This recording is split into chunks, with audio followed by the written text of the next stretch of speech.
السلام علیکم ویورز، میرا نام عرفان اسد اور آپ دیکھ رہے ہیں میرا یوٹیوب چینل. ویورز، سارے دن میں کل کے آپ نے دیکھا ہوگا کہ وہ صدر کے حوالے سے اور نیب کے کیسز کے حوالے سے اور الیکشن ریفارمز کے حوالے سے بہت ساری باتیں چلتی رہیں، اور صدر صاحب کا جو ہے وہ ایک پارٹی بہت زیادہ ان کو پریز کر رہی تھی اور وہ کہہ رہی تھی کہ یہ بڑا اچھا فیصلہ ہے صدر صاحب کا کہ وہ نیب اور اس کا جو الیکشن ریفارمز ہے اس میں وہ قانون اور آئین کے مطابق سارا کچھ ہونے کے باوجود بھی وہ اپنے آپ ہاتھ اس میں رنگنے کے لیے تیار نہیں تھے، اور وہ کہہ رہے تھے کہ جس قسم کی ترامیم کی گئی ہیں وہ میرے سائن کرنے یا نہ کرنے سے فرق نہیں پڑے گا، کیونکہ وہ سسٹم اس قسم کا ہے کہ وہ میں سائن نہیں بھی کروں گا تو اب 8ویں ترمیم کے بعد وہ سارا کچھ ویسے کا ویسا ہو جائے گا. تو وہ سب کچھ ویسے کا ویسا ہو گیا، اور میرا خیال ہے کہ یہ وہ وقت ہے کہ اب جو حکومت میں آنے کا فیصلہ تھا اس کا پیپلز پارٹی کا اور نون لیگ کا، وہ انہوں نے اپنے اس فیصلے کا اپنے مسائل حل کر لیے ہیں. اب ہن پاویں تسی کل الیکشن کرا لو، پرسوں الیکشن کرا لو یا اس تو اگلے دن الیکشن کرا لو، اب ان کو کوئی ایسا مسئلہ نہیں ہے، کیونکہ جو مسائل ان کو تھے، جو ان کے رانا ثناء اللہ صاحب نے بھی کہے اور وہ گوجرانوالہ والے بھائی نے بھی جو ہے وہ انہوں نے بھی سارا کچھ بتا دیا کہ وجوہات کیا تھیں کہ اس سال کے آخر تک جو ہے وہ اتنے سخت فیصلے عدالتوں نے کر لینے تھے کہ کیونکہ سارے کیس اب نکرے لگے ہوئے تھے، اتنے سخت فیصلے کر لینے تھے کہ یہ سب لوگ ڈیفالٹ کر جاتے اور یہ سب لوگ سلاخوں کے پیچھے ہوتے. تو انہوں نے پھر وہ سارا کچھ اپنے چیزیں اکاؤنٹ سیٹل کر لیا. وہ بجٹ کا ان کا کوئی مسئلہ ہی نہیں تھا، ان چیزوں کا ان کا مسئلہ ہی نہیں تھا. سب لوگوں کے پاس اتنے اثاثے ہے، اتنا سارا کچھ ہے کہ وہ ان کو بڑے آرام سے فلائی کر کے باہر چلے جائیں گے. وہ یہ تو میرے آپ کے مسائل ہیں رولنے کے لیے، ساری چیزوں کے لیے، لیکن جو انہوں نے کرنا تھا وہ کر لیا. میں یہ چاہ رہا ہوں کہ اس میں تھوڑا سا آپ کو تھوڑی تفصیل بتا دوں اس کی، کہ آسان الفاظ میں ہر بندے کو سمجھ آ جائے کہ یہ ہمارے ساتھ حد ہوا کیا ہے. یہ جو نیب کی ترامیم اور سارا کچھ ہے اس میں کون سی ترامیم تھیں اس میں اور کیا سارا کچھ تھا، جبکہ آپ کو یہ تو پتہ ہوگا کہ وہ تو دو ہی مسائل تھے صرف الیکشن ریفارمز کے، اور کوئی ریفارمز نہیں تھے. صرف یہ ریفارم چینج کرنا تھا الیکشن کا کہ جناب وہ ای وی ایم کی ووٹنگ نہ ہو، کھلا کھاتا ہو، جتنی مرضی مورا لاؤ، جتنا سارا کچھ کرو، جیسے بھی کرو اس میں. اور دوسرا جو ہے وہ اوورسیز پاکستانیز کیونکہ زیادہ پیٹریوٹک ہیں تو وہاں برادری کا نظام نہیں چلتا، وہاں پہ بریانی اور قیمے نان نہیں چلتا، تو اس لیے وہ وہاں سے ہمیں ووٹ نہیں چاہیے، ہمیں ادھر سے ووٹ چاہیے جہاں پہ سارا کچھ چل سکتا ہوگا. تو وہ وائبل نہیں ہیں چیزیں اس میں. تو وہ تو دو چیزیں تھیں جس پہ عارف الوی صاحب نستر صاحب نے کہا کہ یار میں نے بڑا ٹائم سپینڈ کیا ان دونوں چیزوں کو امپلیمنٹ کرنے کے لیے، اب میرے ہاتھوں یہ نہ کراؤ. ہمیں پتہ ہے کہ ہم اس میں بے بس ہیں، اور یہ قانون جو ہے اور یہ سارا کچھ جو ہے یہ اب سپریم کورٹ ہی کچھ کرے تو کرے، ورنہ کوئی ایسا کوئی یہ چیز قانونی طور پہ اوائڈ نہیں کی جا سکتی. یہ سارا کچھ بھی ویسے ہی بنا ہوا ہے جیسے یہ جو میرے پاس ابھی آیا ہے جو ترمیم ہوئی ہے ساری اس میں نیب کے قوانین میں. وہ میں آپ کو موٹی موٹی چیزیں بتا دوں جو سمجھ آنے والی چیزیں ہیں اس میں، تو وہ اوائڈ تو نہیں کی جا سکتی کیونکہ قانون ہی اس طرح کا بنا ہوا ہے. تو یہ قانون اسی طرح کا مزید بنا ہوا ہے کہ جو انہوں نے سپریم کورٹ نے یہ جو کیا ہے نیشنل اسمبلی نے اس میں پارلیمنٹ نے فیصلہ کر لیا ہے، وہ جس قسم کے لوگ بیٹھے ہیں، جو بھی لوگ بیٹھے ہیں، جس قسم کا ٹولہ ہی بیٹھا ہوا ہے، اس نے جو فیصلہ کر لیا ہے بس وہی قانون ہوگا. اچھا، یہ لوگ کبھی میرے ہاتھ میں حکومت کے بارے مطلب عوام کے بارے میں فیصلے نہیں کرتے، فیصلے سارے جو ہے اسی قسم کے جو ہے وہ ہوں گے. جو آئین کے بارے میں بات ہوتی ہے وہ سارا آئین بھی ان کو پروٹیکٹ کر رہا ہوں. میرا کدی ذکر نہیں کیا آئین نے میرے غلط، پتہ نہیں کہ چلو خیر میں اس پہ بات نہیں کرتا زیادہ، اس میں اس پہ بھی پھڈا ہو جائے گا. تو اچھا، وہ اس میں آپ کو یہ بتا دوں کہ چیزیں کیا کیا تھیں اس میں. جو پہلا میں آپ کو بتا دوں کہ ملزم دوران تفتیش اپنے اثاثہ جات فروخت کر سکتا ہے، یہ سیکشن 23 میں ہوا. یہ میں آگے آ کے آپ کو اس کی تفصیلات بتاؤں گا کہ اس کا بینیفیشری کون کون ہے. دوسرا پھر جو ہے وہ یہ ہے کہ چیئرمین نیب کسی بھی جگہ کو جیل یا پولیس اسٹیشن ڈکلیئر نہیں کر سکتا. تفصیل میں بعد میں بتاتا ہوں. نیب صدر مملکت کی بجائے وزارت داخلہ کا ماتحت ہوگا. وزارت داخلہ کا ماتحت مطلب رانا ثناء اللہ کا ماتحت ہوگا. 10 لوگ پھر. اچھا، اس کے بعد تھرڈ پارٹی انٹرسٹ کی وجہ سے تفتیش اور اس سے کی گئی تھرڈ پارٹی انٹرسٹ کی وجہ سے تفتیش اور اس کی بازیابی تقریباً ناممکن ہو جائے گی. بیرون ملک سے آیا ہوا ثبوت قابل قبول نہیں ہوگا. تفصیل آگے میں آپ کو بتاتا ہوں. اس میں ملزم کی اثاثوں کی منی ٹریل دینے کی ذمہ داری ختم. میرے سے نہیں پوچھا جا سکتا کہ پیسہ کتوں آیا. واہ واہ واہ واہ. اور ریگولیٹرز اور بیوروکریسی کے کیسز کو مکمل تحفظ دیا جائے گا.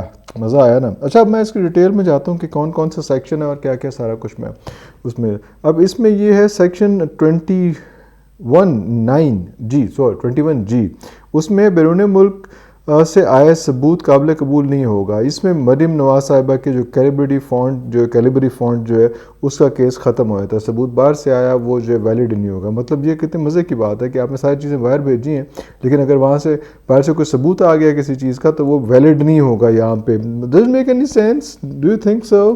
لیکن بھائی جان یہ ہو سکتا ہے ہمارے ہاں یہاں پہ ہو سکتا ہے. پھر سیکشن 14 ہے ملزم کی اثاثوں کی منی ٹریل دینے کی ذمہ داری ختم. واہ واہ واہ. نواز شریف صاحب سے اب کسی نے منی ٹریل نہیں مانگی. کسی نے یہ نہیں کہنا کہ میرے بچوں کے پاس سے آئے میرے ابا جی کے پاس سے آئے. جو آپ کے اثاثے ہیں وہ ہیں بس ختم ہو گئی بات. ہم نے منی ٹریل نہیں دینی آپ کو. پتہ نہیں کہاں سے آئے کیسے آئے میرے پاس یہ سارا کچھ ہے تو ہے بس بات ختم ہو گئی یار. اس سے آگے نہیں کر. کتنا مزے کے قوانین بن رہے ہیں نا اس میں. اس کے بعد ہے کہ سیکشن 5A اثاثوں کی تعریف تبدیل یعنی کہ شہباز شریف اور زرداری کے جعلی T T bank balance accounts وغیرہ یہ کیسز سارے جو ہیں وہ ختم ہو جائیں گے. اس کی ڈیفینیشن ہی چینج کر دی ہے کہ اثاثے کیا ہوتے ہیں ایسٹس کیا ہوتے ہیں اس کی ڈیفینیشن ہی چینج کر دی ہے انہوں نے.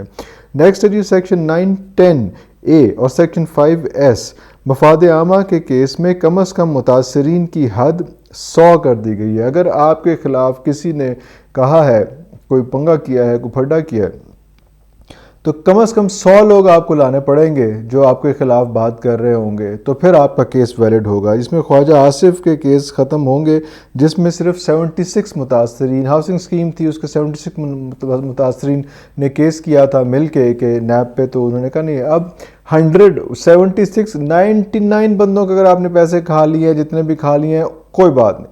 100واں بندہ پھاڑیا گیا او ہو تب وہ کیس ہوگا. ورنہ آپ 99 بندوں تک آپ ذبح کر سکتے ہیں کوئی ایسا مسئلہ نہیں ہے. مطلب واہ واہ واہ واہ یار کمال نہیں ہو گیا. اس کے بعد سیکشن 4 ریگولیٹرز اور بیوروکریسی کے بددیانت فیصلوں کا مکمل تحفظ. راجہ پرویز اشرف اور شاہد خاقان عباسی کے کیسز ختم. مطلب آپ نے اگر اس کو بڑی لمبی ایکسپلینیشن ہے میرا خیال میں آپ اس کو ویسے ہی آپ کو بتا دوں اس میں کہ یہ جو ہے یہ جو بیوروکریسی کے ساتھ مل کے چیزیں کرتے ہیں وہ بھی اس میں ان کا تحفظ ہے. کوئی ایسا مسئلہ نہیں ہے آپ بے شک کر لیں. اس کے بعد سیکشن 23 ہے ملزم دوران تفتیش اپنے اثاثہ جات فروخت کر سکتا ہے. تھرڈ پارٹی انٹرسٹ کی وجہ سے تفتیش اور اثاثے کی بازیابی تقریباً ناممکن ہو جائے گی. میرے پاس کیس ہوا ہے میں اپنا پیسے انہوں بیچتا تو میرے پاس ہے نہیں تو پھر آپ نے کیا اس میں کیا کس طرح سے کرنا ہے میرے پہ کیس کس طرح سے کرنا ہے. سیکشن 23 چیئرمین نیب کسی جگہ کو پولیس اسٹیشن یا جیل ڈکلیئر نہیں کر سکتا. اب یہ ہوتا یہ تھا کہ کسی کے پاس گئے وہیں پہ ادھر ہی پولیس اسٹیشن ڈکلیئر کیا اور وہیں پہ اسے تفتیش کی اور وہاں سے آگے نکل گئے تو گواہ ایکسپوز نہیں ہوتے. اب گواہ نے ادھر ہی آنا اور گواہ ادھر آیا تو ایکسپوز ہو جانا کہ اچھا یہ میرے خلاف گواہی دے رہا ہے تو اچھا گواہی دے رہا ہے تو پھر پتہ چلتا ہے تو بھائی تو بیچارے ہوتی لاش ہی ملتی ہے بیچارے دی.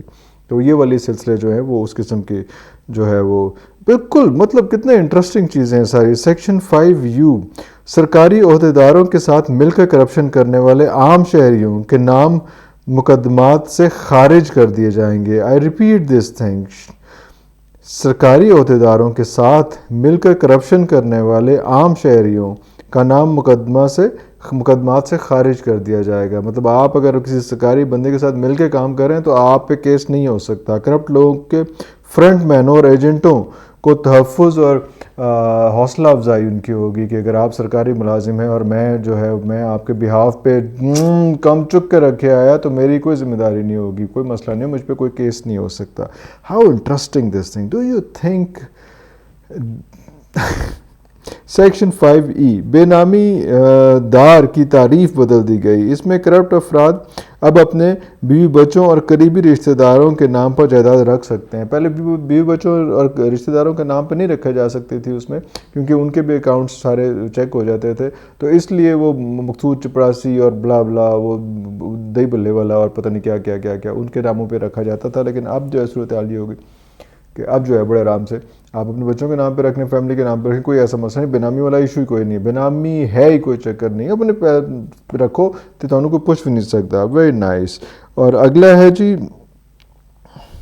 نیب کو صدر کی بجائے وزارت داخلہ کا ماتحت کر دیا جائے گا، یعنی کہ نیب کی خود مختاری جو ہے وہ ختم ہو جائے گی۔ نیب کی خود مختاری ختم ہونے کا مطلب ہے کہ وہ بالکل بھی اب آزاد نہیں ہے، اور وہ وزارت داخلہ اور رانا ثناء اللہ لیول کے لوگوں کے قبضے میں ہوگا۔ اور یہ this was the crux of this government, کہ یہ آئے یہاں پہ اور یہ سارا کچھ کر کے، یہ نیب میں اتنے کیسز کر کے، مجھے یاد ہے کہ خواجہ سعد رفیق صاحب کہتے تھے کہ ہم نے غلطی کی ہے، نیب پہ کیسز، نیب کا قانون نہیں ترمیم کی اور سارا کچھ کیا، جس کی وجہ سے ہم آج بھگت رہے ہیں۔ اور یہ لو جی قانون میں ترمیم ہو گئی ہے۔ اب جو پٹرول سستا ہونا ہے نہیں ہونا، گیس کا کیا ہونا ہے، بجلی ہونی ہے، ڈیم بننے ہیں نہیں بننے، ان سب پہ کوئی سلسلہ، کوئی بات نہیں ہونی، لیکن صرف بات اس پہ ہونی ہے کہ ہمارے کیسز سب جو مین لوگ تھے، زداری صاحب کی فیملی اور یہ نواز شریف صاحب کی فیملی، یہ سب ان کو کلین چٹ مل گئی ہے۔ اور اب جو ہے، اب بے شک آپ کل الیکشن کرا لیں، پرسوں الیکشن کرا لیں، ان کے سارے مسائل جو ہیں وہ سارے حل ہو چکے ہوئے ہیں۔ اور ہم سلام پیش کرتے ہیں ان لوگوں کو جو مل کے ان کو لے کے آئے ہیں کہ کسی دن تو داڑھ تھلے آئیں گے۔ Let's wait for that time.